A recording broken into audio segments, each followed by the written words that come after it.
Hello, welcome back to Hyperfix, and welcome back to my series on learning and growing and healing from learning disorders. Today we are beginning with step 1, which is forgiving ourselves. As I said in the last video, this is part of a 3-step hypothesis I have in being able to heal and learn and grow from things like learning disorders and mental disorders. The 3 steps go as such.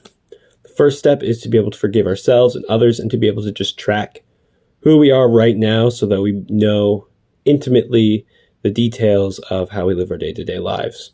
The second step is to mitigate the negative effects of what we have, the things that just make life difficult. The third step is to be able to flourish and to be able to succeed with what we have.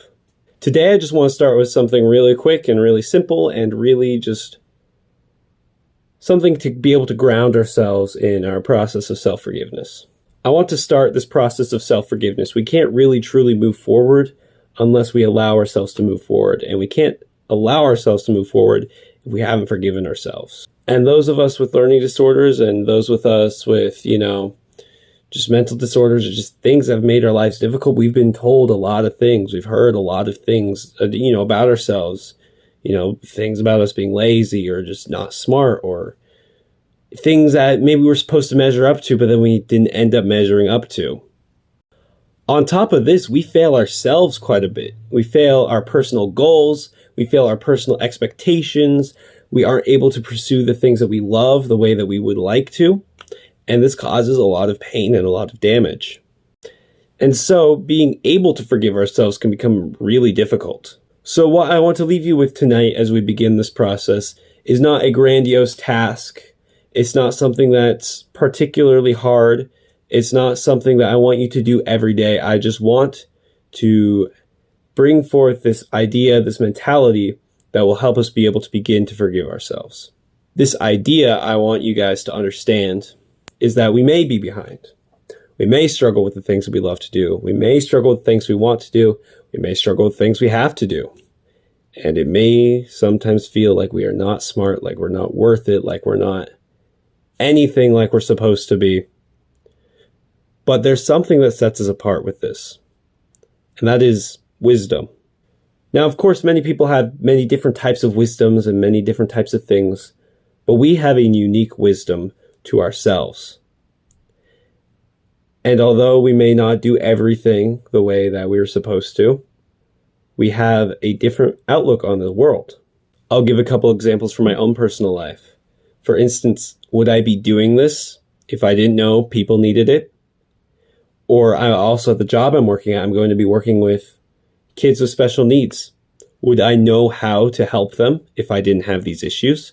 Yes, you can do these things if you don't have these issues, but you have a different perspective and a different view on how to help with these types of things when you've had these difficulties yourself. Beyond that, I think, going through struggles like this really gives us a much more empathy for other people that have difficulties and struggle in the world. And I think it helps us to be able to help others, even if they don't have the same issues we have. We know what it's like to feel marginalized, to feel left out, to feel cast out, to feel like a failure. So that's all I want to leave you guys with tonight. It's just a different mindset to approach these issues with. Because I'll tell you, I tried for years and years to work on these issues, but I couldn't begin to make any sort of progress until I forgave myself.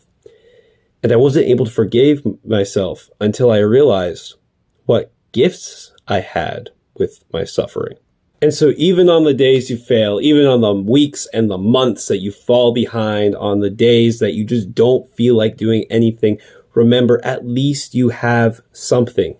You have something unique to yourself. You have a different experience from everyone else. And ultimately, we can learn how to use that unique experience and to be able to add our contribution to this world. Thank you so much for the support I've gotten on the first video, and we'll go more in depth into guilt and ways to combat that in this next video. But I just wanted to start off with something short, something simple, and something that's just much easier to do, and something that's really a keystone into the foundation that we're building so that we can ultimately flourish and be able to make our contribution to the world. Thank you, and please like and subscribe if you would like to support this project.